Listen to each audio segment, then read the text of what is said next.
அனைவருக்கும் வணக்கம். இந்திய மீனவர்கள் நீங்கள் வடிவா விளங்கிக் கொள்ளுங்கள். நீங்கள் எங்களோட தொப்புள் கொடி ஏது எங்கள் கொடிகளை அறுத்துட்டு போறீங்க. என்னடா உங்களுக்கு எங்களுக்கு உள்ள தொப்புள் கொடி இது கடைசியா இருக்கும். இதுக்கான தீர்வு வராத பட்சத்திலே யாழ் மாவட்டத்தில் அனைத்து பிரதேச செயலகங்களையும் அந்தந்த பகுதி மீனவர்கள் முடக்கி இந்த அரச இயந்திரத்தை இயக்க விடாம செய்வோம். இந்திய மீனவர்களுடைய அத்துமுறை காரணமாக உற்சாக சேதமடைந்துள்ளது. 1 கோடி ரூபாய் களவெடுத்து போட்டு கோயில வாசல் இருக்கிறவனுக்கு 1 ரூபாய் காசு கொடுத்துட்டு போன மாதிரி சரி எங்களுக்கு பிச்சை போடுகிறோம். அரசாங்கம் இருக்குது, எங்களுக்கு ஒரு சட்டம் இருக்குது, அதை நாங்கள் மீறக்கூடாது தொடர்ச்சியா மக்கள். ஆனா கடத்தொழில் மக்கள் சில வேளையில அவர்கள் எல்லாத்தையும் சட்டத்தை மீறி வெளிக்கிறார்கள். அப்படி ஒரு தீர்வு அரசாங்கம் ஏற்படுத்த வேண்டாம் தயவு செய்து. இப்ப தமிழ்நாட்டு தேர்தல் வேறப்போ அதற்காண்டி சில பேர் மேடையில் ஏறி வாசிக்கணும், எங்கட வயிறு எரிய வாசிக்கணும் என்னண்டு கச்சேரியம் எடுத்து தருவோம். ஏன்னா காரைக்கால் ரோலருக்கு நாங்கள் 7 நாளைக்கு சேன் கொடுப்போம். அப்படியான தமிழ் அரசியல்வாதி இந்த தமிழ்நாட்டுக்கு இருந்து ஸ்ரீலங்காவுக்கு வரக்கூடாது, எங்கட ஏரியாவுக்கு வரக்கூடாது. எங்கட இலங்கையில தெரியும், எங்கட இலங்கையில கால் வைக்க கூடாது. இந்திய அரசாங்கம் ஒரு பக்கம் உதவி என்ற பெயர்ல பாலங்களை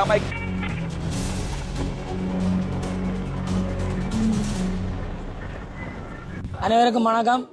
இன்று நாங்கள் எடுத்த இந்த போராட்டமானது எங்களுடைய வடபகுதி மீனவர்களுடைய வாழ்வாதாரம் அடிப்படை தேவைகள் அனைத்தும் இந்த தமிழ்நாட்டு இந்திய மீனவர்களுடைய அத்துமீறல் காரணமாக உற்சாக சேதமடைந்துள்ளது. நாங்கள் இதை காலாதிகாலமாக இந்த இலங்கை அரசுக்கு நாங்கள் அறிவித்தும் இதுவரைக்கும் எந்த ஒரு முடிவும் இல்லை.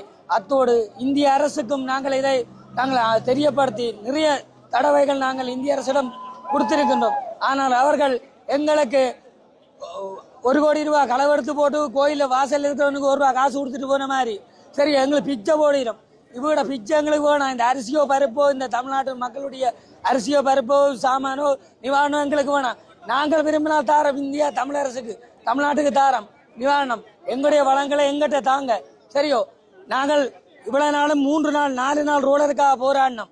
இன்று 7 நாட்களும் இந்திய மீனவர்கள் எங்களுடைய கடல் இல்லை நெடுந்தீவிலிருந்து 50 மீட்டர் தொலைவில் 25 மீட்டர் தொலைவில் வடபகுதி ஃபுல்லா சுத்தி அடிச்சு முழு வாழ்வாதாரத்தை கொண்டு வச்சு போட்டு அங்கே இருந்து பருப்பையும் அரிசியையும் தந்தோடு அத்தோடு இந்திய தேர்தல் இப்போ தமிழ்நாட்டு தேர்தல் வேற போகுது. அதற்காண்டி சில பேர் மேடையில் ஏறி வாசிக்கணும், எங்கட வயிறு எரிய வாசிக்கணும் என்னண்டு கச்சேரியம் எடுத்து தருவோம்.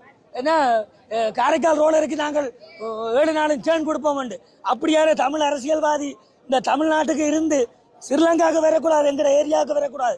எங்கட இலங்கையில சரியோ, எங்கட இலங்கையில கால் வைக்க கூடாது. இந்த இந்திய மீனவர்களுக்கு அத்துமீறி வார மீனவர்களுக்கு சப்போர்ட் செய்யற எந்த ஒரு அரசியல்வாதியும் எங்களுடைய இலங்கைக்கு வரக்கூடாது என்ற ஒரு கட்டாயமான நிர்பந்தத்தில் இருக்கும்.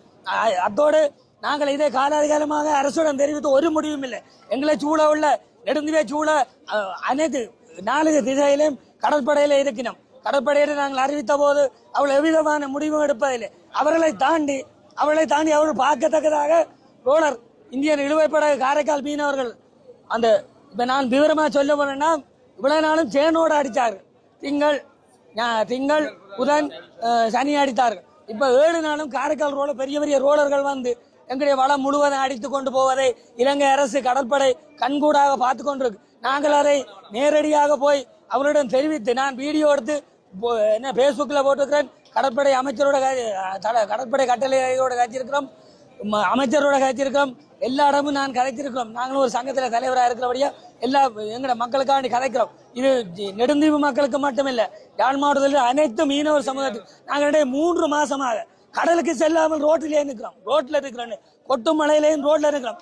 எங்களை நீங்கள் சீண்டி பார்த்தால் நாங்கள் விபரீதமான முடிவு தமிழ்நாட்டு இந்திய ரோலருக்கு எதிராக நடக்கும். எல்லா மீனவருக்கும் நாங்கள் இந்திய இழுவைப்படகுக்கு எதிராக நாங்கள் களமிறங்கி கடலே இறங்கி மிகப்பெரிய பாரிய ஒரு போராட்டத்தை நாங்கள் நடத்துவோம் என இந்திய மீனவர்களுக்கு தெரியும். அன்பான மீனவர்களே, நீங்கள் உங்கள் வாழ்வுக்காக எங்கள் வயிற்றை அடிக்காதீர்கள், எங்கள் வயிற்றை எரிக்காதீர்கள், எங்கள் வளத்தை அளிக்காதீர்கள்.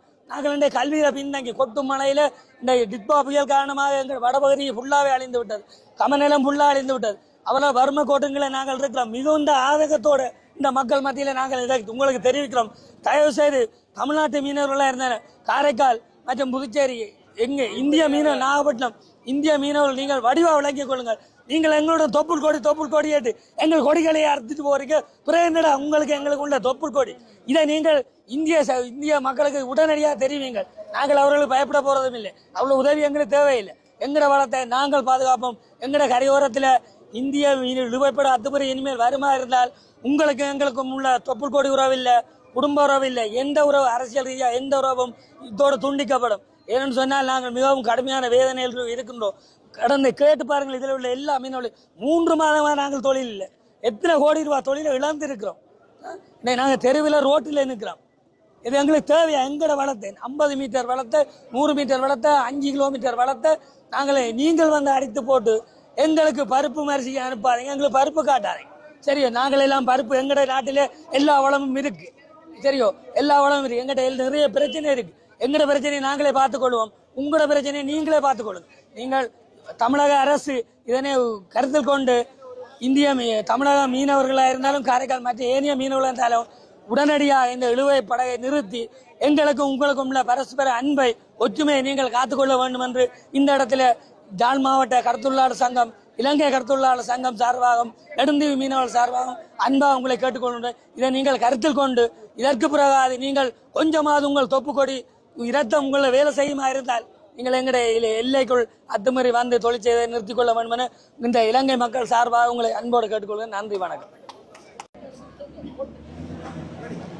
நான் வடமராட்சி கிழக்கிலேருந்து இந்த ஆர்ப்பாட்ட பேரணிக்கு வந்திருக்கிறேன். என் பேர் வந்து வத்திரான் செல்வன். இந்த ஆர்ப்பாட்டத்தின் முக்கிய நோக்கம் வந்து தொடர்ச்சியா வந்து இந்த இந்தியா இழுவை மடி படகானது வந்து எமது வடபகுதி மீனவர்களை தொடர்ச்சியாக வந்து விழுந்தவனை மாடும் இருக்கிற போது தொடர்ச்சியாக வந்து இந்த செயல் செய்து கொண்டே இருக்கிறார்கள். எமது நாட்டிலே தொடர்ச்சியாக அனர்த்தங்கள் நடந்து மக்கள் அல்லோலை பட்டு கொண்டு இருக்கும் போது இந்திய அரசாங்கம் ஒரு பக்கம் உதவி என்ற பெயர்ல வந்து பாலங்களை அமைக்கிறது, நிவாரண பொதியை கொடுத்து கொண்டு, மற்ற பக்கம் வந்து வடபகுதி மீனவர்களை திட்டமிட்ட வந்து அழித்து கொண்டிருக்கின்றார்கள். தொடர்ச்சியா இந்த மீனவ மக்கள் தொடர்ச்சியா போராடி கடைசி நிலையை அடைந்து கொண்டிருக்கின்றார்கள். தயவு செய்து இந்த சீரற்ற காலநிலை காரணமாகவும் பெருந்தொகையான மக்கள் வந்து கூடி வந்து ஜனாதிபதிக்கும் சம்பந்தப்பட்ட அதிகாரிகளுக்கும் மஜகர் கொடுத்திருக்கின்றோம். இந்த இழுவை மடகு படானது இந்த மீனவ மக்களின் வாழ்வாதாரத்தை, உடைமைகளை, கடல் வளத்தை, எமது நாட்டுக்கு சொத்தான இந்த வளத்தை எல்லாம் தொடர்ச்சியா அழிச்சு கொண்டிருக்கின்றது. 2 வருடத்துக்கு முன்பு தொழில் செய்து போட்டு ஒரு குறுகிய வந்து ஒரு படகுல வந்து தூக்கி கொண்டிருந்தவனா இடிச்சு வடமராட்சி கிழக்கில் அழிச்சிட்டு அவர்களுக்கான நட்டவிடும் இல்லை. இது தொடர்ச்சியா நடந்து கொண்டு இருக்கிற தொடர்ச்சியா இந்த மீனவர்களாகிய நாங்கள் தீவக மக்கள், வடமராட்சி, யாழ்ப்பாணம், வடமராட்சி கிழக்கு, இந்த முல்லைத்தீவு எல்லா பகுதி மக்களும் நாங்கள் தொடர்ச்சியா வந்து பொறுத்து கொண்டு இருக்க இயலாது. அரசாங்கம் இருக்குது, எங்களுக்கு ஒரு சட்டம் இருக்குது, அதை நாங்கள் மீறக்கூடாது தொடர்ச்சியா மக்கள். ஆனா கடத்தொழில் மக்கள் வந்து சில வேளையில வந்து அவர்கள் எல்லாத்தையும் சட்டத்தை மீறி வெளிக்கிறார்கள். அப்படி ஒரு தீர்வு அரசாங்கம் ஏற்படுத்த வேண்டாம் தயவு செய்து. இது வந்து கடைசியா இருக்கும். இதுக்கான தீர்வு வராத பட்சத்திலே யாழ் மாவட்டத்தில் அனைத்து பிரதேச செயலகங்களையும் அந்தந்த பகுதி மீனவர்கள் முடக்கி இந்த அரச இயந்திரத்தை இயங்க விடாம செய்வோம். தயவு செய்து இந்த நாட்டின் ஜனாதிபதி அவர்களே இந்த நாட்டை இப்ப நல்ல நிலைக்கு கொண்டு வர மாதிரி இந்த கடத்தொழில் மக்களையும் நீங்கள் எங்களுக்கு நிவாரணம் எதுவும் தர வேண்டாம். இந்த கடல்ல எங்களை சொந்தமாக வாழ்வதற்கு தயவு செய்து விடுங்கள். இல்லாட்டி இந்த மக்களின் கோபத்தை நீங்கள் ஏற்க வேண்டி வரும். நன்றி.